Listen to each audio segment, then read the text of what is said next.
Hello guys, welcome to my channel Shivani Mogasati. ఈరోజు వీడియోలో మా చుట్టాల ఇంటికైతే వెళ్ళామండి. ఎందుకంటే అక్కడ వీరభద్రుడు బోనం అయితే చేస్తున్నారు.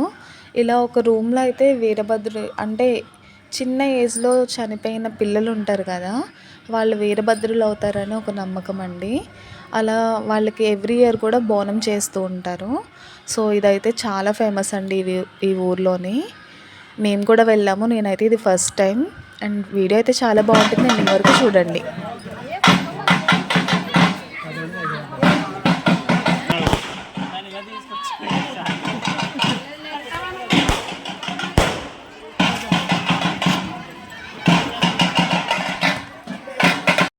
ఉదయాన్నే ఇంటి దగ్గర చక్కగా స్నానం చేసి ఒక ఇత్తడి పళ్ళెంలో విభూది పండు, ఎవరైతే వీరభద్రుడు అయ్యారో ఆ అబ్బాయి ఫోటో, అవన్నీ కూడా తలపైన పెట్టుకుని చెరువు దగ్గరికి వెళ్ళి స్నానం చేసి, అలాగే జమ్మి చెట్టు దగ్గర అయితే పూజ చేస్తారండి. అలానే వచ్చేటప్పుడు గుడి దగ్గరికి ఆగి అక్కడ ప్రదక్షిణాలు చేసి వస్తూ ఉంటారు. ఇలా ఒక 2-3 అవర్స్ అయితే పడుతుందండి ఊరంతా తిరిగి రావడానికి. సో వచ్చేటప్పటికి ఇలా రోడ్డంతా కూడా లేడీస్ చీరలు అవి పరుస్తూ ఉంటారు వీరభద్రుడు రావడానికి. సో చాలామందికి అయితే పూనకం కూడా వచ్చింది. ఇదంతా కూడా నాకు చాలా డిఫరెంట్గా అనిపించింది, ఎందుకంటే ఫస్ట్ టైం చూడడం కదా.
వీరభద్రుని అయితే ఇలా తీసుకొచ్చారండి. సో ఇక్కడ ఒక ఆవిడకైతే పూనకం వచ్చింది.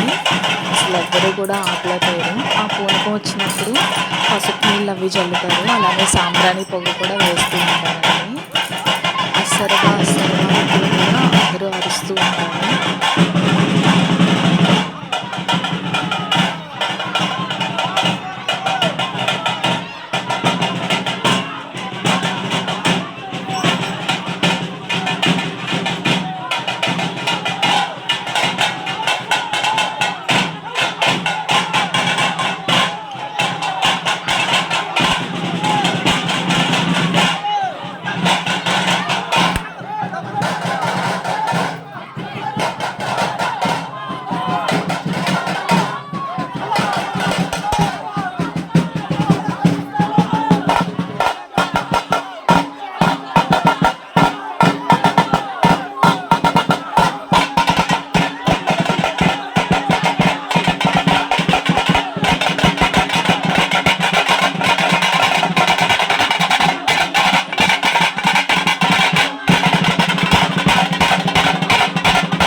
ఇక్కడ చూస్తున్నారు కదా, ఇత్తడి పళ్ళెంలో విభూది పండుకి పువ్వులు అవి పెట్టి ఒక త్రిశూలం అలానే ఒక చిన్న కత్తి పెట్టుకుని నెత్తి మీద పెట్టుకొని వస్తున్నామండి.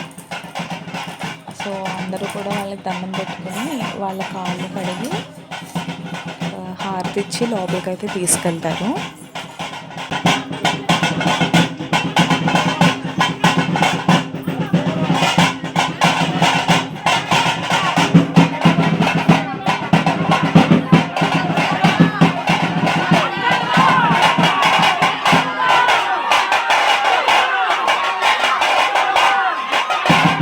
పూనకం వస్తే కంట్రోల్లో ఉండలేరు కదా, సో ఆ విభూది పండుని అయితే పడిపోకుండా చాలామంది ఇక్కడైతే జాగ్రత్తగా పట్టుకుంటున్నారండి.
సో చూసారు కదండి, ఇదేనండి ఉప్పలగుత్తంలో జరిగే వీరభద్రుడి బోనం. మేమైతే మ్యాక్సిమం కవర్ చేసాము. మీ ఊర్లో కూడా ఇలాంటి సంబరాలు జాతరలు జరుగుతూ ఉంటాయి కదా. వీడియో నచ్చితే లైక్, షేర్, సబ్స్క్రైబ్.